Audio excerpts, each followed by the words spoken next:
ವಿಶ್ವವಿದ್ಯಾನಿಲಯದಲ್ಲಿ ಶ್ಯಾಮಪ್ರಸಾದ್ ಮುಖರ್ಜಿ ಫೌಂಡೇಶನ್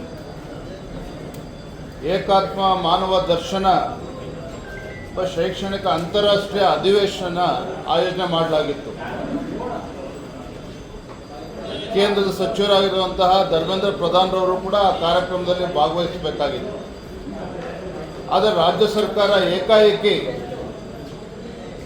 ಈ ಕಾರ್ಯಕ್ರಮವನ್ನು ರದ್ದು ಮಾಡಬೇಕು ಅಂತೇಳಿ ಆದೇಶ ಮಾಡಿರುವಂಥದ್ದು ಮತ್ತು ಉಪಕುಲಪತಿಗಳಿಗೆ ನೋಟಿಸನ್ನು ಕೂಡ ನೀಡಿರುವಂಥದ್ದು ಇದು ದ್ವೇಷದ ರಾಜಕಾರಣ.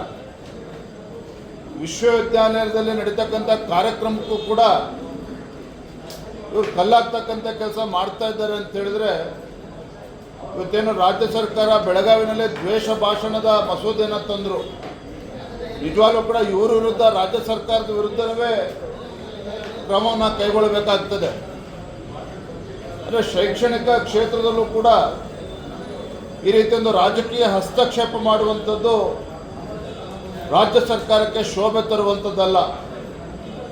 ನಾನು ಮಾನ್ಯ ಸಚಿವರಿಗೆ ಆಗ್ರಹಪಡಿಸ್ತೇನೆ, ಆಗಿರ್ತಕ್ಕಂಥ ತಪ್ಪನ್ನು ಸರಿಪಡಿಸಿ ಕಾರ್ಯಕ್ರಮಕ್ಕೆ ಅನುವು ಮಾಡಿಕೊಡ್ಬೇಕು ಅಂತೇಳಿ ನಾನು ಈ ಸಂದರ್ಭದಲ್ಲಿ ಆಗ್ರಹನ ಪಡಿಸ್ತಾ ಇದ್ದೇನೆ.